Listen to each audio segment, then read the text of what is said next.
Apocalipsis 20 habla de un periodo de 1000 años.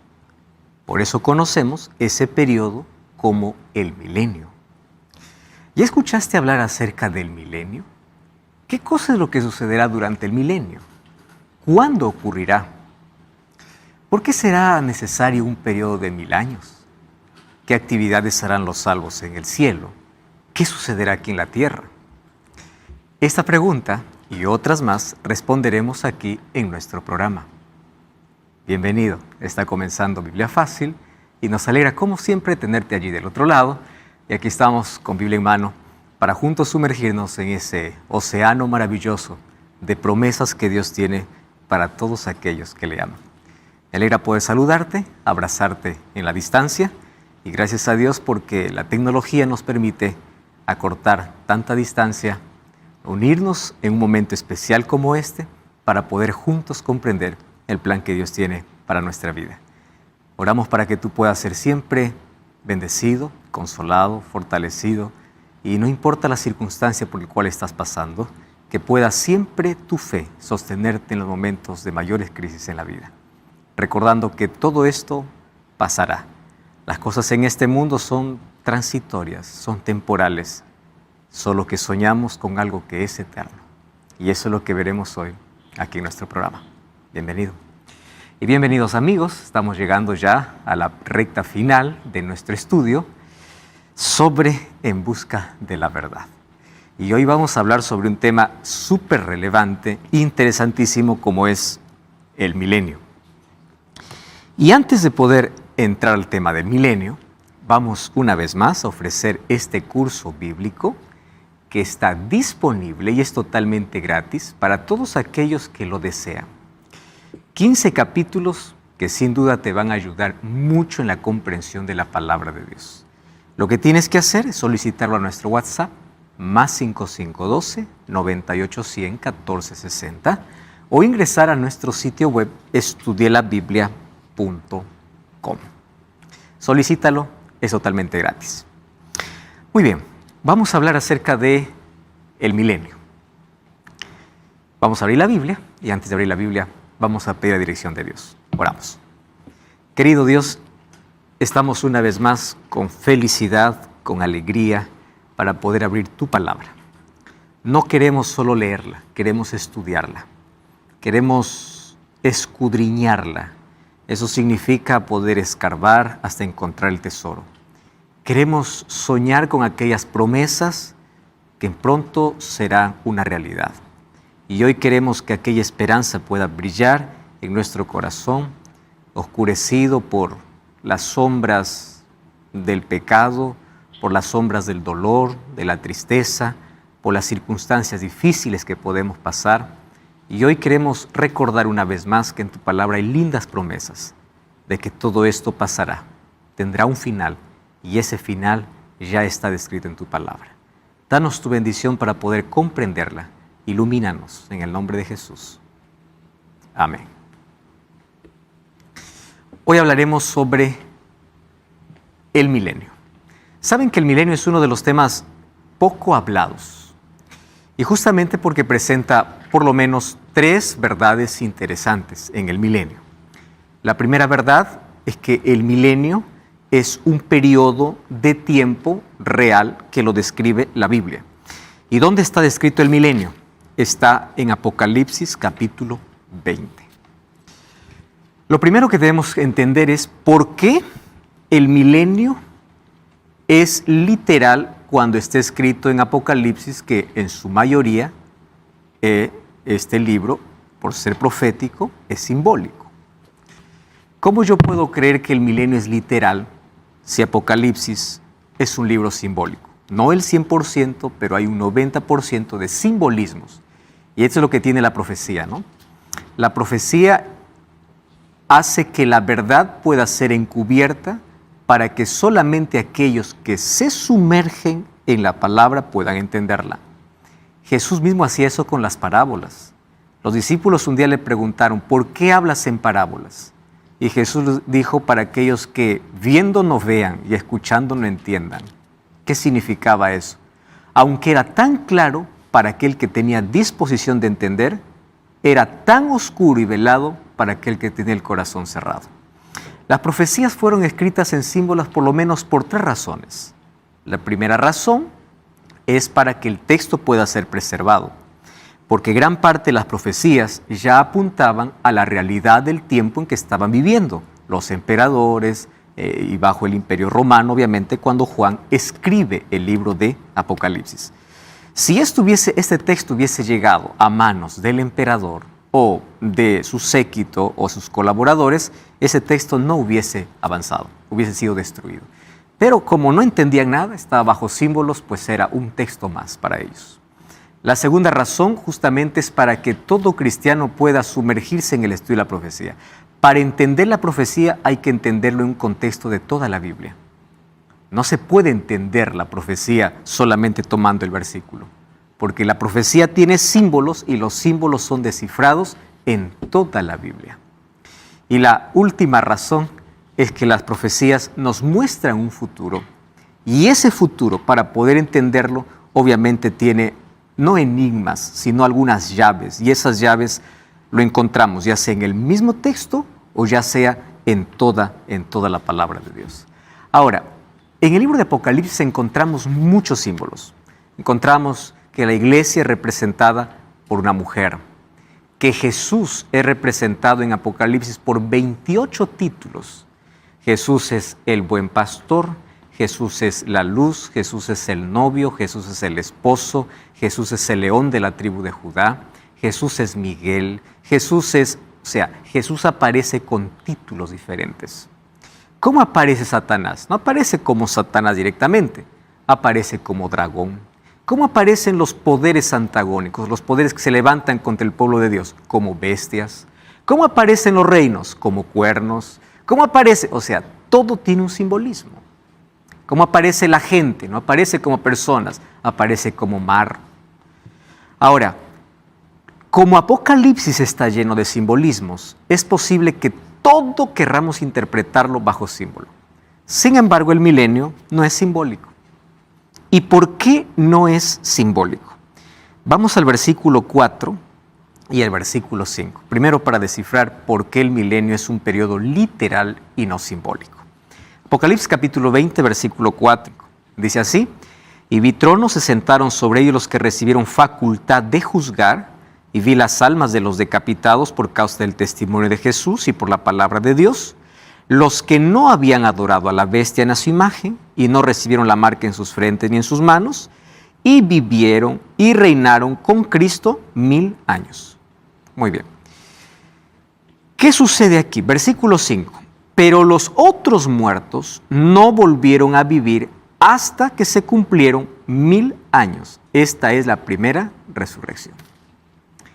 ¿Por qué el milenio es un periodo literal? Porque aparece en medio de 2 eventos literales. ¿Cuáles son los 2 eventos literales? La primera resurrección y la segunda resurrección. Los otros muertos no volvieron a vivir hasta que se cumplieron 1000 años. Entonces, ¿la primera resurrección fue simbólica o fue literal? Literal. Nadie nace o nadie resucita de manera simbólica. La resurrección va a ser literal. La segunda resurrección es un acto literal. Entonces, como el evento de comienzo y el evento de final son eventos literales, el evento de en medio que une aquellas 2 resurrecciones también es literal. Entonces, el milenio es un periodo literal de 1000 años. Y existen por lo menos 3 ideas sobre el milenio. En el transcurso del tiempo se fueron desarrollando. Primero es el postmilenialismo, que dice que la segunda venida ocurre después de los 1000 años literales. Esta es una idea un poco extraña porque se piensa que el milenio es un periodo de paz, de prosperidad, de progreso y de perfección. Hay muchas personas que piensan así. Ahora va a venir un tiempo de paz, un tiempo de tranquilidad, un tiempo de acuerdos, entonces vamos a vivir un periodo de 1000 años y después de eso va a venir Cristo, porque el milenio se va a vivir antes de la venida de Cristo. Ese es un pensamiento. Un segundo pensamiento es el amilenialismo. Esto apareció con Agustín y él decía que el milenio presenta el periodo entre la primera y la segunda venida de Cristo. O sea, para San Agustín era entre la primera venida de Jesús y la segunda venida de Jesús. A ese periodo decía que se le llama milenio. Solo que hoy ya esa idea que está casi descartada, pero existió. Y allí dice, porque Satanás fue atado en la cruz y su actividad fue reducida, es un periodo simbólico del reinado de la iglesia sobre la tierra. Poquísimas personas son los que aún creen en esto. Y allí viene el premilenialismo. Premilenialismo dice que la segunda venida ocurre antes del milenio. Entonces, ¿cuáles son los eventos? Las cosas de aquí en adelante no mejoran, las cosas se empeoran. Estamos saliendo de una pandemia, estamos en rumores de guerras. ¿Qué otras cosas peores vendrán? Van a venir cosas peores. Va a venir más crisis en todos los ámbitos, político, social, económico, en todas las áreas, incluso religiosa. El asunto es que mientras más oscura la noche, más cerca está el amanecer, y ese amanecer lo da Cristo. Entonces, mientras más nos aproximamos a la venida de Jesús, cada vez el dolor va a ser mayor, el problema va a ser mayor, porque cuando Cristo venga en el mundo habrá una convulsión total. Ahora, fíjense, nosotros esperamos la segunda venida de Jesús y después de el momento que Jesús viene, comienza pues el milenio. ¿Por qué nosotros esperamos primero la segunda venida de Jesús y de allí el milenio? Porque en la comprensión bíblica y profética entendemos que el punto final de nuestra historia no comenzará con el milenio, sino comenzará con la segunda venida de Jesús. Y esto fue revelado ya 6 siglos antes de la primera venida de Jesús. Y fue revelado a un rey que tenía intrigas sobre el futuro, el rey Nabucodonosor. Nabucodonosor llegó a ser el mayor rey del imperio más grande de la historia. No existió un rey más poderoso que él. Inclusive, una de las 7 maravillas antiguas eran los jardines colgantes de Babilonia. Nabucodonosor era arquitecto y él construyó la ciudad de Babilonia, dándole la belleza del mejor imperio que la historia ya tuvo. Pero no solamente era arquitecto, Nabucodonosor era guerrero. Y él conquistó todo el territorio que quiso. Inclusive conquistó a Jerusalén 3 veces y la tercera vez destruyó totalmente todos sus muros. La primera vez que él conquistó a Jerusalén, llevó a Daniel y sus amigos, ¿no? Él lleva a Daniel, Sadrach, Mesach y Abednego. Cuando ellos están allá, Nabucodonosor tiene un contacto íntimo, cercano, para poder conocer el Dios verdadero. ¿Cómo es? A veces detrás de una tragedia hay una bendición.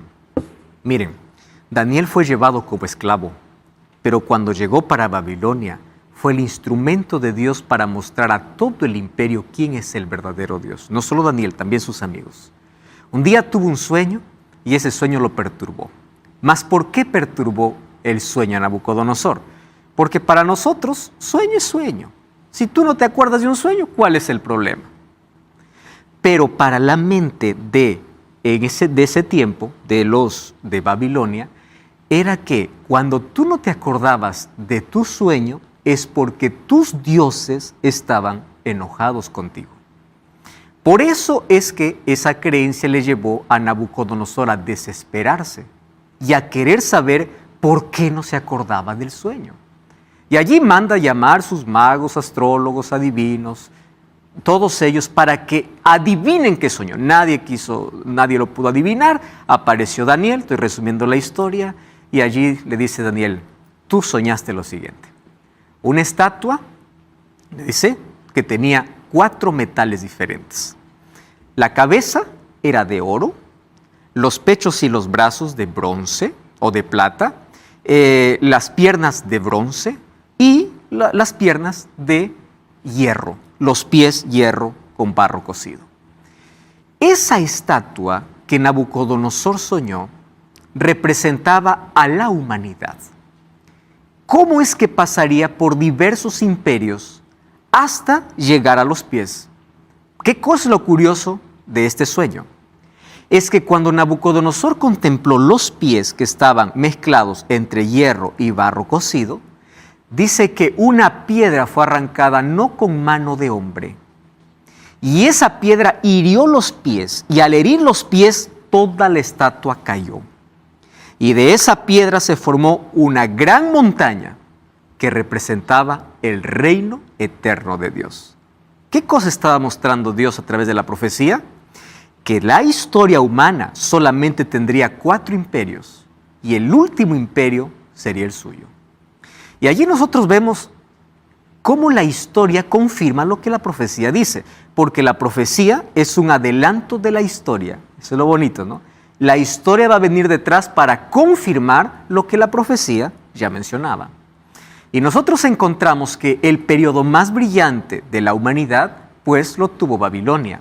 Babilonia tenía oro, tanto oro, que su templo era de puro oro. Más de 400 toneladas de oro se usaron para poder construir su templo. El oro había en abundancia, por eso era la cabeza de oro. Pero esa cabeza de oro no sería para siempre. La gloria humana pasa. Por más poder, por más brillo, pasa. Todo pasa. Así que, desde el año 605 hasta el año 539, fue el fin de Babilonia. ¿Qué sucedió un 12 de octubre, 8 o 12 de octubre del año 539? Ahí aparece Ciro con Darío, que hace una alianza, y 2 pueblos o 2 naciones poderosas se unen, los medos y los persas. Y los 2 forman un imperio, Medo-Persia. ¿Qué hacen ellos? Quien estaba gobernando en ese tiempo Babilonia ya no era más Nabucodonosor, sino era el nieto de Nabucodonosor llamado Belsasar. Belsasar hizo una fiesta para toda su gente y en aquella noche, era la última noche de Babilonia, los medos y los persas estaban ingresando a Babilonia desviando el río Éufrates porque el río pasaba por en medio de la ciudad. Desviaron el río, como eran las murallas tan grandes, impenetrables, nadie podía cruzar las murallas. Desviando el río, por allí ingresaron y mataron a todos los gobernantes, comenzando por Belsasar. Y una vez que mataron a todo el gobierno, toda la nación se sometió simplemente bajo el gobierno de los medos y los persas. Pero tampoco los medos y los persas serían para siempre. Porque cuando Media y Persia estaba en su mayor gloria, aparece un muchacho de 30 años llamado Alejandro. Alejandro el Grande. Este Alejandro venía para poder conquistar al imperio de los medos y los persas. Y allí en la batalla de Arbela es que logra conquistar a los medos y los persas. Apenas tenía 30 años y había recorrido más de 8.000 kilómetros conquistando todo lo que encontraba en el camino. Alejandro era inteligente, sagaz, astuto. Él nunca prometió nada a sus soldados. Solamente le dijo, yo te prometo guerra y sangre. Si tú quieres, ven conmigo. Todas las victorias que nosotros tengamos, nos dividiremos. O sea, la promesa está en base a nuestro esfuerzo. Solo que él tenía un vicio. Y el vicio era el alcohol. Y ustedes saben que un día él se propuso y dijo, voy a beber una copa de vino por cada ciudad conquistada. Se embriagó tanto, no pasó muchos días, se le enfermó con una fuerte fiebre y después de pocos días murió. A los 33 años murió. ¿Y qué sucedió cuando él murió? ¿El imperio quedó en manos de quién? El imperio quedó en manos de sus 4 generales. Ahí encontramos a Seleuco, encontramos a Ptolomeo, encontramos a Lisímaco. Esos 4 generales comienzan a pelearse por el imperio que fue conquistado primero por Alejandro. Y así el imperio fue debilitándose hasta que llegó el año 168.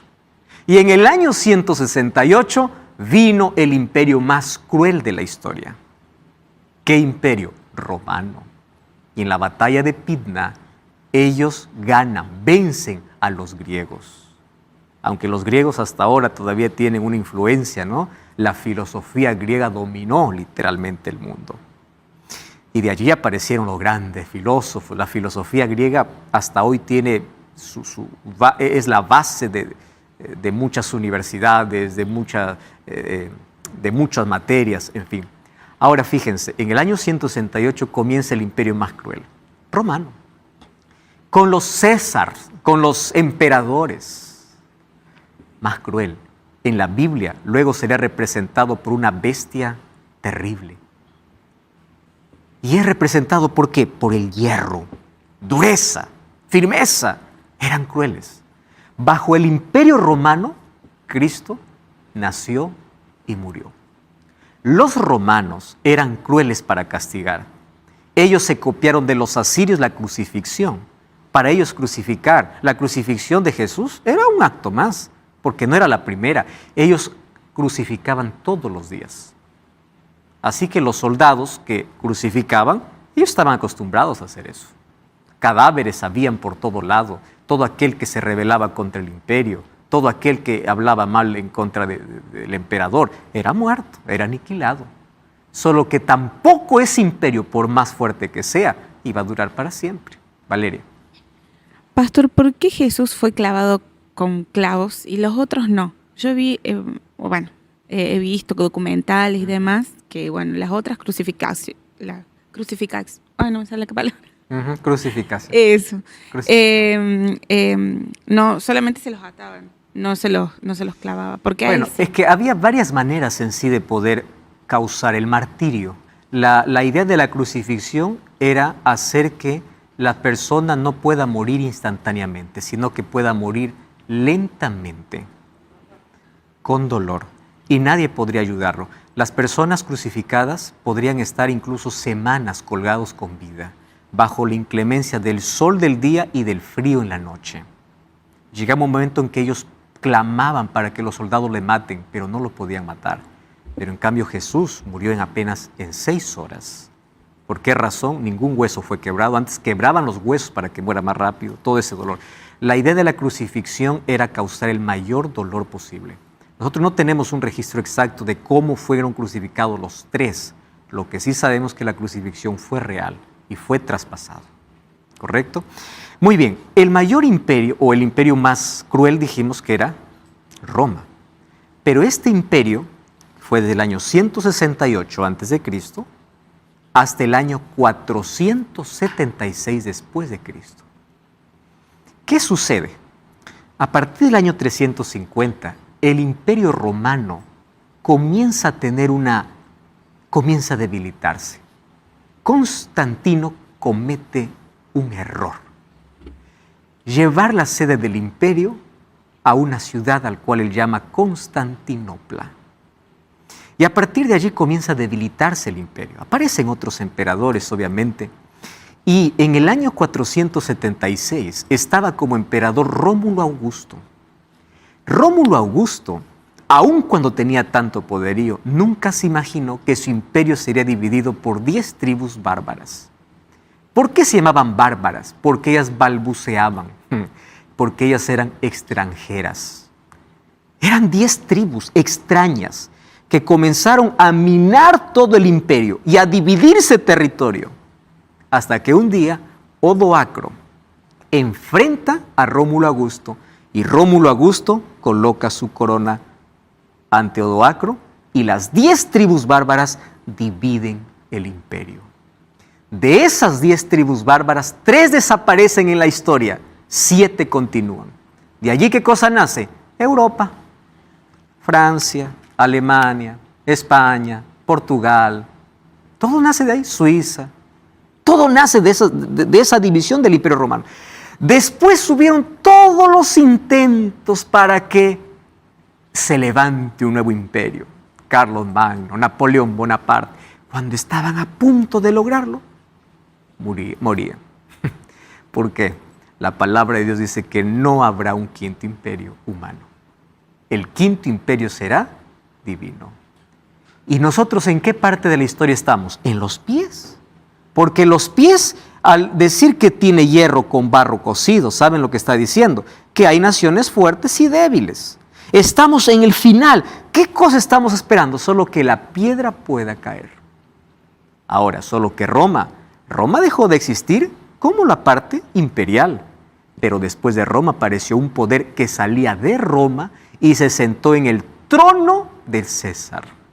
Solo que ya no sería solo político, sería político religioso, y eso está en la profecía. Cuando el emperador desapareció de escena, el obispo de Roma se sentó en el trono de César. ¿Y saben qué título se colocó? El mismo título del emperador. ¿Cuál era el título del emperador? Sumo pontífice. Entonces, todos los que estaban de las iglesias cristianas comenzaron a mirar al obispo de Roma como el padre de todos, y de allí viene el término papa. Terminó la Roma imperial y comienza una Roma religiosa, que después vemos que a partir del año 538 hasta 1798 fue la Edad Media, la Edad Oscura, la Edad de Persecución, la Edad de Inquisición, la Edad de Oscurantismo, de todo lo que nosotros podemos ver en la historia registrada. Solo que cuando la piedra sea arrancada y venga a destruir los pies, quiere decir que la venida de Cristo viene a colocar punto final a la historia de la humanidad. Valeria. O sea que a partir del año 476 se dividen en los imperios. Reinos que ahora existen hasta el día de hoy, que bueno, Inglaterra, España. Como países, ya no más como imperio. Exacto. Sí, pero llega no son países, pero como siguen teniendo corona, digamos, siguen teniendo, son, ¿cómo se llama? Tienen todavía un gobierno con el rey y la reina. Como... Sí, pero eso no significa que es imperio. Son países. Son países. Un imperio abarcaba todo un territorio enorme para poder someterlos. En cambio, ahora el país se somete solamente a su gobierno. Entendí. ¿Y por qué ellos se creen que el poder de la familia que tiene se las da a Dios? Porque es algo así como el pensamiento de... Y claro, es que todos los emperadores creían ser hijos de los dioses. Por eso es que ellos incluso se consideraban divinos. Bien. Esa es la razón. Vamos a una brevísima pausa, no cambies el canal y estamos de regreso. Este video fácil. A continuar en nuestro estudio. De la estatua que Dios mostró para Nabucodonosor, lo que esperamos es la caída de la piedra. Esa piedra, ¿qué cosa representaría? Representa el regreso de Jesús. Jesús viene para colocar punto final a toda esta historia de imperios, de poder, de gloria humana, todo pasajero. Los mayores imperios pasaron. Estamos esperando el regreso de Jesús. Y nosotros ya estudiamos aquí de cómo va a regresar Jesús. Eso ya estudiamos en un capítulo anterior. ¿Qué sucede después del regreso de Cristo? Vamos entonces nuevamente a Apocalipsis 20, pero vamos a leer los primeros versículos. Vamos a Apocalipsis capítulo 20, del versículo 1. Vi un ángel que descendía del cielo con la llave del abismo y una gran cadena en la mano. Y prendió al dragón, la serpiente antigua, que es el diablo y Satanás, y lo ató por 1000 años. Lo arrojó al abismo, lo encerró, puso sello para que no engañase más a las naciones hasta que fuesen cumplidos 1000 años, y después de esto debe ser desatado por un poco de tiempo. Muy bien, eso está sucediendo en la tierra. ¿Qué sucede en el cielo? Vi tronos y se sentaron sobre ellos los que recibieron facultad de juzgar. Vi almas decapitados por causa de Cristo, la palabra de Dios, los que no habían adorado a la vez. O sea, los redimidos, los salvos, vivieron y reinaron con Cristo 1000 años. En estos 4 versículos nos colocan 2 escenarios. Lo que sucede en la tierra y lo que sucede en el cielo. ¿Cómo es que sabemos que el milenio es después de la venida de Jesús? Porque dice que para que Jesús pueda llevar a los redimidos, primero tuvo que haber regresado. Y ellos comienzan a partir de ahí un periodo de 1000 años en el cielo. ¿Y qué significa que un ángel viene para poner en prisión a Satanás? La palabra prisión en profecía, o llave o cadena en profecía, representa simplemente limitar, impedir. Satanás no está con cadenas literales. Satanás está impedido. ¿Recuerdan el texto que dice? Y no podía engañar más. O sea, las cadenas son circunstanciales. ¿Por qué circunstanciales? No se trata de cadenas literales, sino que él ya no puede más ejercer su actividad. ¿Cuál es su actividad? Engañar, pero ya no puede engañar. ¿Y por qué no puede engañar? Porque seres humanos ya no hay. Los salvos han ido al cielo. Los perdidos quedaron muertos hasta después de 1000 años. ¿Quién queda solo? Satanás y sus ángeles. Solos, completamente. No hay más un ser humano. Ahora vamos a ver qué cosa ocurre durante esos 1000 años. Entonces, ¿cuándo inicia? Cuando Jesús regresa. Cuando Jesús regresa, resucitan los salvos. Ascienden los salvos al cielo, dice 1 Tesalonicenses 4:17. Los impíos que no van al cielo son muertos por el resplandor de la venida de Cristo. Satanás es tomado prisionero, es decir, no puede más engañar, y la tierra queda desolada. Miren lo que dice Jeremías 4:23. Miré a la tierra y he aquí que estaba asolada y vacía. A los cielos no había luz. Miré a los montes, temblaban. Los collados fueron destruidos. Miré y no había hombre, y todas las aves del cielo se habían ido. Miré y he aquí el campo fértil era un desierto. Todas sus ciudades eran asoladas delante de Jehová, delante del ardor de su ira. La palabra ardor de su ira está hablando justamente del momento cuando Jesús viene para colocar punto final a la historia humana. ¿Qué sucede a partir de allí? La tierra queda asolada y vacía. No queda absolutamente nada. Por un periodo de 1000 años. ¿Qué sucede en ese periodo de 1000 años? Nosotros ya hablamos aquí a breves rasgos lo que Jesús está haciendo en el cielo. ¿Recuerdan ustedes el tema del santuario? Jesús entra al santuario para poder ejercer una obra de intercesión, donde es nuestro abogado, pero también una obra de juicio. ¿Juicio para qué? El juicio se divide en 3 etapas. La primera etapa del juicio es la etapa para definir quién de entre los vivos se salva y quién se pierde. Quién de entre los muertos resucita en la primera resurrección y quién resucita en la segunda resurrección. Esa etapa de juicio estamos viviendo ¿cuándo? Hoy. Cada día nuestras faltas, nuestra vida es pesada. ¿Cuándo se determina la sentencia? El momento que morimos. Por eso es que nadie se salva de muerto, ¿no?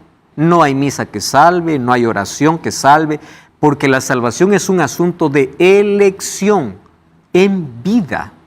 Entonces, ¿cuándo termina esta primera fase de juicio? Antes que Jesús regrese a la tierra. El libro de Apocalipsis capítulo 22, versículo 11, hay una sentencia que dice en el cielo, el que es justo siga justo, el que es injusto siga injusto. O sea, va a llegar un momento en la historia donde no habrá más perdón ni salvación para la humanidad. Eso se llama el fin de la gracia o la puerta cerrada. ¿Ustedes recuerdan la parábola de las 10 vírgenes? Mientras unos iban, la puerta se cerró. Esa puerta cerrada significa que en algún momento de la historia no va a haber más perdón ni salvación. Cuando el Espíritu Santo que convence de pecado sea retirado de la tierra, ningún ser humano más se puede arrepentir. Porque el arrepentimiento no es por palabras, no es por mensajes, no es por acción humana. El arrepentimiento es la acción del Espíritu Santo. Entonces, ¿cuándo sucederá eso? No sabemos. Lo único que sabemos según el libro de Apocalipsis es que cuando Cristo termine su labor de intercesión y determinación de juicio en su primera fase en el cielo, 7 plagas caerán sobre la tierra. Por eso cuando vemos Apocalipsis 16, en las plagas, por más crueles y duras que sean, no se arrepienten. ¿Por qué no hay arrepentimiento? Porque ya no hay Espíritu Santo que convenza. Y si no hay Espíritu Santo, no hay arrepentimiento. Si no hay arrepentimiento, no hay perdón. Si no hay perdón, no hay salvación. El caso de la humanidad está decidida. ¿Cuándo va a suceder? Nadie sabe 3 cosas en la vida. Número 1, nadie sabe cuándo Jesús sale del lugar santísimo, del santuario celestial, terminando la primera fase. Número 2, nadie sabe cuándo muere. Nadie sabe cuándo es su última oportunidad que escuche un mensaje. Y número 3, nadie sabe cuándo peca contra el Espíritu Santo, porque son pasos graduales. Tanto rechazo, el ser humano deja de oír la voz del Espíritu Santo. Catherine. Pastor, usted decía que ahora estamos viendo el juicio. En su primera fase. La primera fase. ¿Cuándo termina esto? No sabemos. Pero es cuando cada uno muere, dijo. La sentencia o la determinación de la vida está cuando el ser humano muere, pero el juicio todavía continúa para los vivos. ¿Hasta cuándo? Hasta que Jesús deje de interceder en el cielo. Y no sabemos. Eso no sabemos, no conocemos cuándo. Rebeca. Cuando hablamos de los 1000 años, son los 1000 años en que Jesús, o sea, nos muestra, nos responde preguntas, por así decirlo. O sea, tal persona no se salvó por esto, vos, o tal persona se salvó por esto, pero le muestra, en teoría, a los que están siendo salvos. ¿En algún momento Él le muestra a los que no se salvaron por qué no se salvaron? No, porque ellos son conscientes de por qué. Y ahora te va a mostrar en qué momento de juicio ellos son conscientes de por qué están perdidos. Y los salvos, bueno, tienen la vida eterna, y los que se mueren, viste que por ahí en las películas dicen que como que, bueno, se quedan viviendo con Satanás. ¿Eso es verdad o simplemente se mueren? Eso vamos a estudiar en nuestras próximas lecciones. ¿Qué significa la muerte, el fuego eterno, el infierno y cuánto tiempo sufrirán ellos? ¿Está? Ahora, muy bien, la primera fase de juicio entonces es investigador. ¿Quiénes entran en este juicio? Todos aquellos que dicen yo creo en Jesús. Porque aquel que cree en Jesús tiene que mostrar con su vida, con sus obras, con su vida. Tú crees en Jesús, entra a este juicio. Por eso es que el juicio no es mala noticia para el creyente, porque si se aferra a Cristo, es salvo. Es mala noticia para el hipócrita, para el que dice ser y no es. ¿Correcto?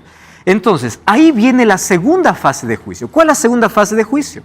Apocalipsis 24. Vi tronos, se sentaron sobre los que recibieron facultad de juzgar, almas de los decapitados por causa del testimonio de Jesús y de la palabra de Dios, los que no habían adorado. O sea, ¿qué está diciendo? Los que resucitaron, porque fueron decapitados, fueron mártires, y los que no habían adorado, o sea, los que quedaron vivos hasta la venida de Jesús, pero no dieron una falsa adoración, y no recibieron la marca en sus frentes, en sus manos, vivieron y reinaron con Cristo 1000 años. ¿Y qué cosa va a suceder en esos 1000 años? Rebeca ya nos dio un adelanto, ¿no? 1 Corintios 6, 2 y 3 dice, ¿no sabéis que los santos han de juzgar al mundo? Y si el mundo ha de ser juzgado por vosotros, sois indignos de juzgar cosas pequeñas. ¿Qué cosa haremos en el cielo? La segunda fase de juicio. Solo que la segunda fase de juicio no es para determinar la salvación. La segunda fase de juicio se llama el juicio de comprobación. ¿Por qué comprobación? En ese juicio solo se comprueba la justicia de Dios. Presten atención. Cuando Jesús sale del santuario para volver a la tierra como Rey de Reyes, el archivo de pecado de todos los salvos queda completamente eliminado. Pero el archivo de pecados de todos los que se perdieron queda como evidencia para este juicio.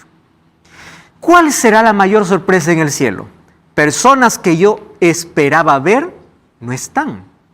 Y personas que yo nunca imaginé están. Y uno puede dudar. Y Dios no permitirá que la eternidad comience con ningún rastro de duda. Nadie puede dudar de la gracia, la misericordia y la justicia de Dios. Entonces yo pregunto, Señor, ¿por qué fulano de tal no está? Si era tan bueno, tan donador, tan honesto. Él nunca mintió, él nunca traicionó. Nunca, pero siempre me rechazó. Ven, te muestro las oportunidades que yo le di y nunca aceptó. ¿Recuerdan lo que les dije? El cielo estará lleno de grandes pecadores arrepentidos y el lago de fuego de pequeños pecadores que despreciaron la gracia de Jesús. ¿Por qué razón? Porque al cielo no se llega por méritos humanos. Al cielo se llega por la gracia de Jesús. Y aquel que desprecia la gracia de Cristo, no importa cuánta bondad haga, está perdido. Catherine. Pastor, perdón, la primera fase de juicio, ¿cuándo inició? 1844, según la profecía de 2300 tardes y mañanas de Daniel 8:14. Esa primera fase de juicio inició ese día o sea, quiero saber si cuando inició con las personas que existieron antes de Sí, esa fecha. Exactamente. Desde que inició. Exactamente. Lo primero que se determina en el juicio, obviamente, son las personas que ya murieron, porque una persona cuando muere ya no tiene más oportunidad. La oportunidad de salvación solo es en vida. Entonces, el juicio comenzó desde Adán, ¿no? Desde Adán y se llevará hasta el último hombre. Y ahora continúa el juicio. ¿Dónde se determina la salvación y perdición? Cuando muere. ¿Y cuándo se determinará, se determinará para toda la humanidad? Cuando Jesús sale del santuario. Allí se determinará ya para todos, muertos y vivos. Muy bien, entonces en estos 1000 años en el cielo se responderán preguntas. ¿Qué tipo de preguntas? ¿Por qué? Y no solamente estos porqués, ¿no? Ahí está, ¿por qué, Señor, esta tragedia? ¿Por qué no apareciste? ¿Por qué no interviniste? ¿Por qué me sentí solo? ¿Por qué? Ustedes saben que la Biblia no responde cada por qué de lo que nos pasa. La Biblia nos enseña a confiar en cada pregunta que tengamos. Porque las respuestas para cada cosa que encontramos en la vida la responderá solo Cristo cuando lleguemos allá. Rebeca. ¿Qué va a pasar con el tema sentimientos, digamos? Porque, por ejemplo, si yo me salvo y un ser querido mío no se salva, yo voy a sentir dolor, pero se supone que en el cielo no va a existir el dolor. Entonces, técnicamente se anularía o Dios nos haría entender de alguna forma que Has hecho una pregunta tan interesante, Rebeca. Mira, nuestro amor humano, aquí por causa del pecado, es egoísta. Aunque no queramos reconocerlo, lo es. Si tú tienes un pedazo de pan y tienes tu hermano hambriento y un extraño hambriento, tú solamente le das a tu hermano, el extraño que importa, porque es tu hermano. ¿Qué cosa te liga? Un sentimiento. Pero si nuestro amor fuese perfecto, compartiríamos con mi hermano y con el extraño. Por eso es que nuestro amor no es perfecto. Nuestro amor es imperfecto y ligado más por sentimientos. Mira, ¿cuántas personas mueren en el mundo cada día?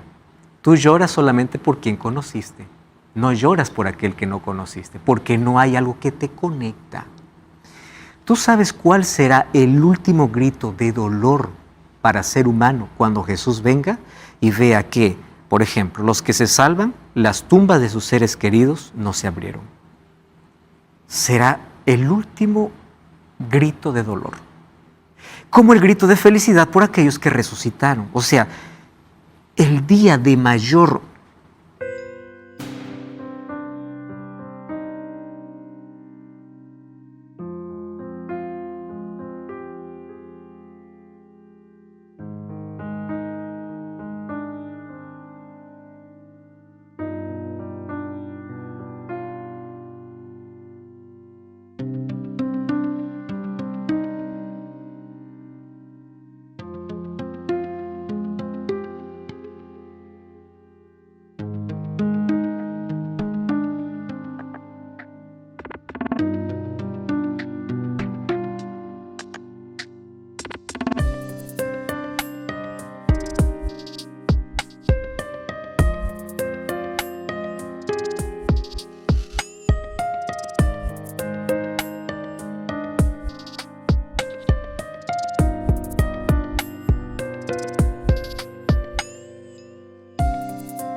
explosión de emociones será ese día.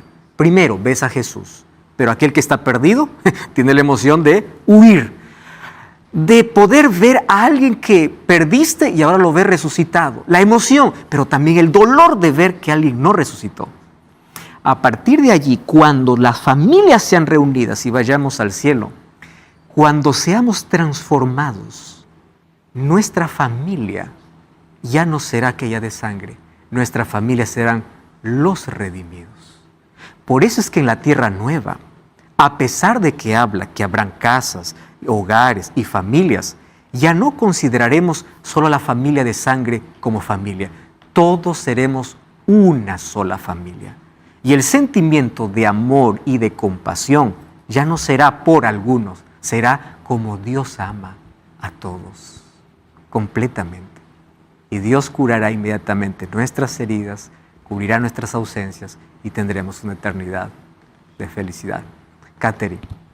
Pastor, si todos vamos a ser una familia en el cielo, ¿no habrán esposos? ¿No habrán parejas? ¿Me podría repetir tu pregunta cuando hablemos de Tierra Nueva? Ok. ¿Correcto? Porque bueno, vamos a ver que en la Tierra Nueva, la Biblia habla que se construirán familias. Sin embargo, solo un adelanto, la eternidad reserva sorpresas.